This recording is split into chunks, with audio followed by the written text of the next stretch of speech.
Hello student, आज की इस वीडियो में बात करने वाले हैं। आप किसी भी कक्षा के स्टूडेंट हैं, आप अपना यूपी स्कॉलरशिप का फ्रेश फॉर्म कैसे भरेंगे, उसके रजिस्ट्रेशन से प्रिंट तक का फुल प्रोसेस आपको स्टेप बाय स्टेप इस वीडियो में बताने वाले हैं। अगर आप यूपी स्कॉलरशिप की कोई भी अपडेट समय से सही पाना चाहते हैं तो आप सभी से एक रिक्वेस्ट करता हूं, आप इस चैनल को सब्सक्राइब जरूर कर लीजिए, क्योंकि यहां से आपको किसी भी प्रकार की गलत न्यूज नहीं दी जाएगी। तो चलिए वीडियो शुरू करते हैं। अगर आपको यह वीडियो क्लियर ना दिख रहा हो तो आप अपने मोबाइल फोन को रोटेट मोड पर कर लीजिए। सबसे पहले आपको गूगल ओपन करना है और सर्च बार में टाइप करना है यूपी स्कॉलरशिप। तो आपके सामने ऐसा इंटरफेस आ जाएगा। तो हमें पहली वाली लिंक पर एक बार क्लिक कर देना है। क्लिक करते ही हम यूपी स्कॉलरशिप के होम पेज पर आ जाएंगे। फिर यहाँ पर हमें स्टूडेंट वाले ऑप्शन पर एक बार क्लिक कर देना है।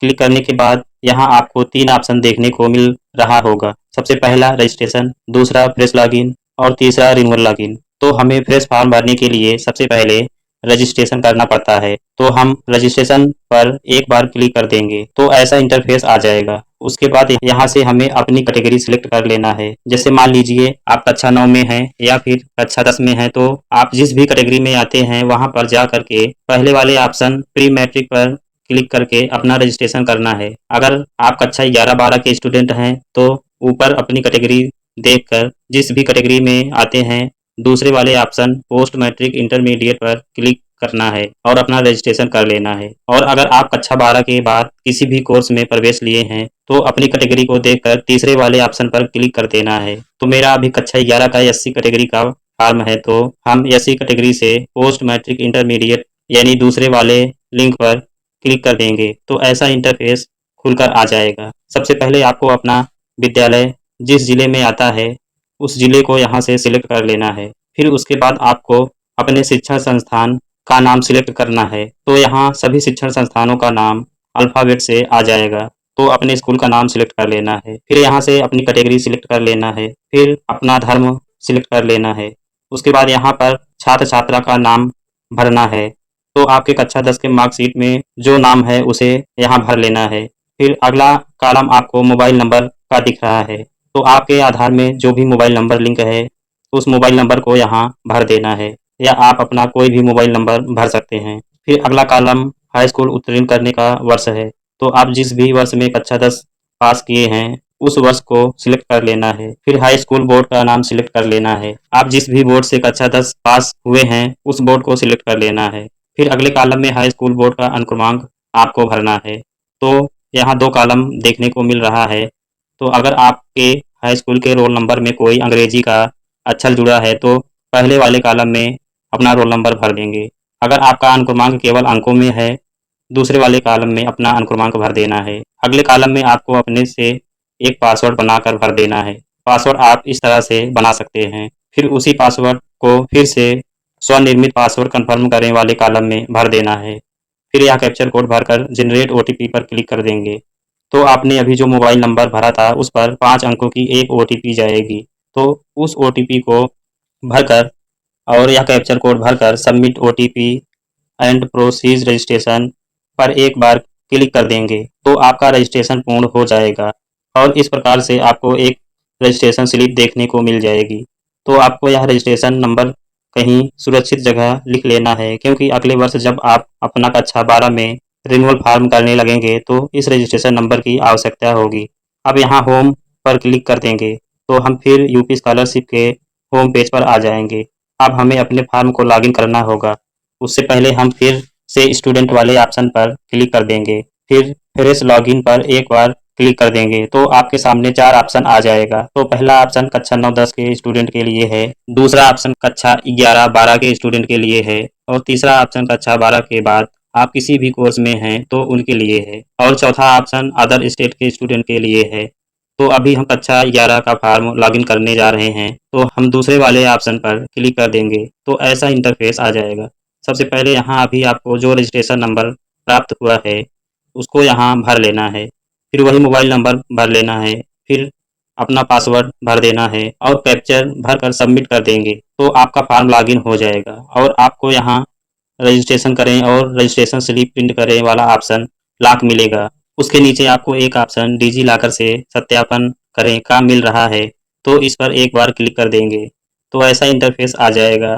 फिर click here for DigiLocker verification पर एक बार क्लिक कर देना है। क्लिक करने के बाद अब आपको यहाँ 3 ऑप्शन देखने को मिलेगा।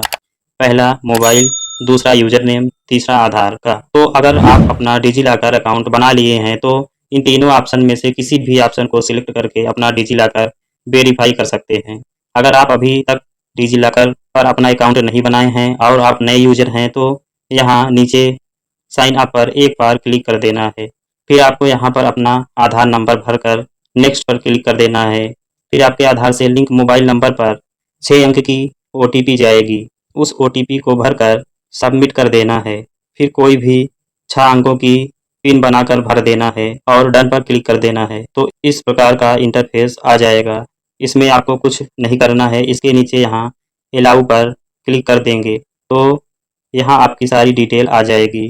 फिर वेरीफाई डिटेल पर क्लिक कर देना है तो हम फिर अपने होम पेज पर रीडायरेक्ट हो जाएंगे और डिजिलॉकर सत्यापन करें का ऑप्शन ग्रीन टिक होकर लॉक हो जाएगा। फिर अगला स्टेप हमें छात्रवृत्ति हेतु आवेदन पत्र भरें, इस पर क्लिक कर देना है। तो यहाँ आपकी सारी डिटेल आ जाएगी। तो थोड़ा स्क्रॉल डाउन कर लेना है। फिर यहाँ आपका पूरा फॉर्म दिखने लगेगा। उसके बाद नंबर 1 पर आपको आवासीय अस्थायी पता का कॉलम मिल रहा है। तो ऊपर वाले बॉक्स में आपको अपने गांव और पोस्ट का नाम भरकर नीचे वाले बॉक्स में अपनी तहसील और अपने ज़िले का नाम भर देना है। फिर नंबर 2 कॉलम में अगर आपका पता सेम है तो यहाँ पर टिक कर देंगे। अगर आपका पता अलग है तो उसे यहाँ पर भर लेना है। फिर राशन कार्ड संख्या या अपने परिवार की आईडी भर लेना है। फिर यहाँ पर हाई स्कूल में आप कितना नंबर पाए हैं उसे टोटल करके भर देना है। फिर हाई स्कूल का पूर्णांक भर देना है। फिर पाठ्यक्रम का नाम सिलेक्ट कर लेना है। तो आप किसी भी कक्षा में हैं उसे सिलेक्ट कर लेना है। उसके बाद आप जिस कक्षा में पढ़ रहे हैं आपने अपना एडमिशन किस डेट को कराया था उस डेट को 7वें कॉलम में भर देना है। फिर अगर आप कक्षा 11 के स्टूडेंट हैं तो यहाँ बोर्ड पंजीयन क्रमांक अगर है तो भर लेना है, नहीं है तो छोड़ देना है। लेकिन अगर कक्षा 12 के स्टूडेंट हैं तो आपको यहाँ बोर्ड पंजीयन क्रमांक भरना होगा जो आपको अपने स्कूल से मिलेगा। फिर 8वें कॉलम में आप जिस बोर्ड से पढ़ाई कर रहे हैं उस बोर्ड को सिलेक्ट कर लेना है। फिर अगला कॉलम में अगर आप दिवा छात्र हैं तो दिवा पर टिक कर देंगे। अगर आवासीय छात्र हैं तो आवासीय पर टिक कर देंगे। आवासीय छात्र वे होते हैं जो हॉस्टल में रहकर अपनी पढ़ाई करते हैं। फिर अनुमोदित वार्षिक नॉन रिफंडेबल अनिवार्य शुल्क के कॉलम में आपको अपने कॉलेज से फीस पूछकर भर देना है। फिर अगला कॉलम में दिव्यांगता प्रकार यदि विकलांग हो तब यहाँ से सिलेक्ट कर लेना है, नहीं तो इसे छोड़ देना है। फिर आपको गत वर्ष में प्राप्त छात्रवृत्ति की धनराशि एवं अन्य विवरण में अनुरक्षण भत्ता का कॉलम दिख रहा होगा। अगर आपको पिछली बार स्कॉलरशिप मिली थी तो उसका रिफंडेबल शुल्क भर देना है। फिर यहाँ आपकी पिछली बार की कितनी स्कॉलरशिप मिली थी उसे इस कॉलम में भर देना है। अगर नहीं मिली थी तो इस ऑप्शन को छोड़ देना है। फिर अगले कॉलम में गत वर्ष की कक्षा भर देना है। अगर आप कक्षा 11 का फॉर्म भर रहे हैं तब यहाँ कक्षा 10 भर देंगे। अगर कक्षा 12 का फॉर्म भर रहे हैं तब कक्षा 11 भर देंगे। फिर गत वर्ष का परीक्षा फल सिलेक्ट कर लेना है कि आप पास थे या प्रमोटेड थे, उसे भर लेना है। फिर पिछले बार का पूर्णांक भर लेना है। फिर उसके बाद आप कुल कितना नंबर पाए थे उसे भर लेना है।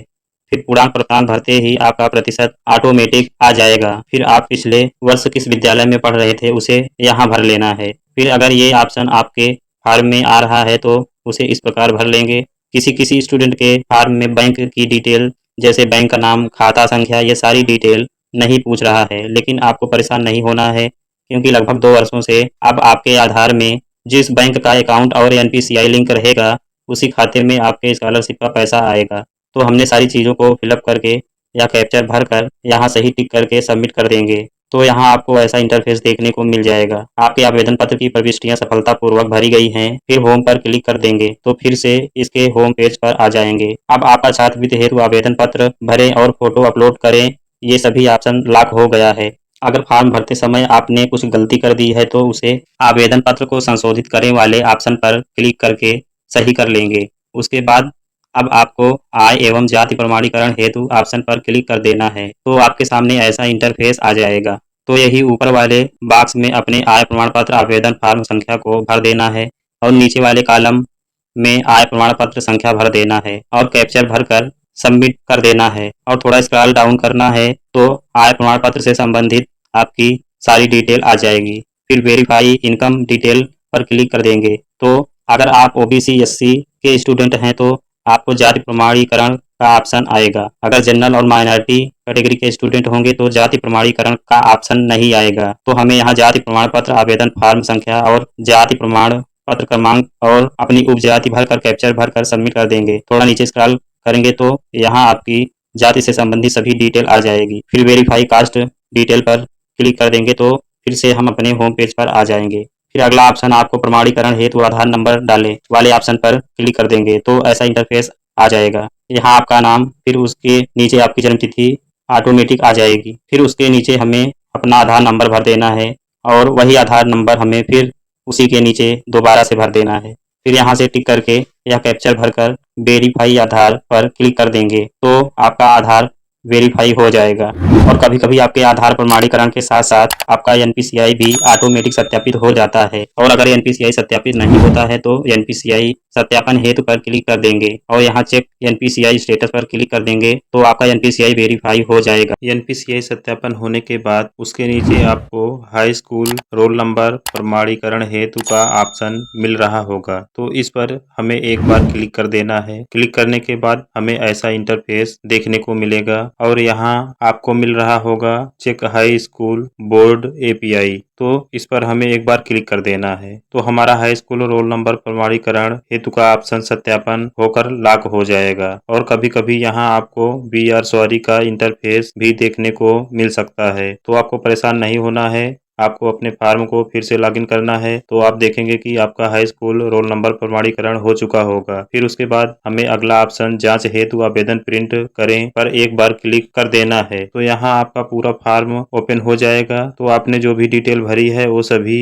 डिटेल को फिर से मिला लेना है और स्क्रॉल करके थोड़ा नीचे की तरफ आना है और यहाँ आप देख सकते हैं आपके अकाउंट में आधार एनपीसीआई कब लिंक हुआ था और आपने अपना एनपीसीआई किस डेट को सत्यापित किया था वो सभी यहाँ पर देखने को मिल जाएगा। फिर उसके बाद आपको यहाँ से बैक आ जाना है। अगर जांच करने के बाद आपको कोई संशोधन करना है तो यहाँ आपको एक ऑप्शन आवेदन पत्र को संशोधित करें का मिल रहा होगा तो इस पर क्लिक करके आपको संशोधन कर लेना है। फिर उसके बाद अगला ऑप्शन आपको जांच के उपरांत आवेदन पत्र सबमिट करें संस्था में जमा करने हेतु आवेदन पत्र का प्रिंट 3 दिन बाद अवश्य भरें तो इस पर एक बार क्लिक कर देंगे। फिर यहाँ ओके पर क्लिक कर देंगे तो आपका आवेदन पत्र लॉक हो जाएगा। उसके बाद आप 1 या 2 दिन बाद जब आप अपना फॉर्म लॉगिन करेंगे तो आपको यहाँ संस्था में जमा करने हेतु आवेदन प्रिंट करें ऑप्शन पर एक बार क्लिक कर देना है। फिर ओके पर क्लिक कर देंगे तो आपके सामने वी आर सॉरी का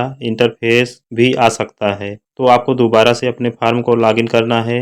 संस्था में जमा करने हेतु ऑप्शन पर क्लिक कर देंगे तो यहाँ आप देख सकते हैं आपके फॉर्म का फाइनल प्रिंट आ चुका है और यहाँ लिखा है शिक्षण संस्थान में जमा करने हेतु और यहाँ फॉर्म आप किस डेट पर प्रिंट किए थे वो डेट यहाँ देखने को मिल जाएगी। फिर उसके बाद इसका फाइनल प्रिंट अपने सभी डॉक्यूमेंट के साथ जो भी स्कॉलरशिप का फॉर्म भरने में लगे थे उसको अपने कॉलेज में जमा कर देना है। थोड़ा और स्क्रॉल करके नीचे जाएंगे तो यहाँ देखने को मिलेगा फॉर्म अग्रसारण के समय शिक्षण संस्थान स्तर पर आवेदन की स्थिति सत्र 2023-24 तो अभी आपका स्टेटस यहाँ खाली दिखा रहा है तो आपका फॉर्म जब कॉलेज लेवल से फॉरवर्ड कर दिया जाएगा फिर यहाँ पर आपका स्टेटस वेरीफाई देखने को मिलेगा। उम्मीद करता हूँ आप अच्छे से समझ गए होंगे।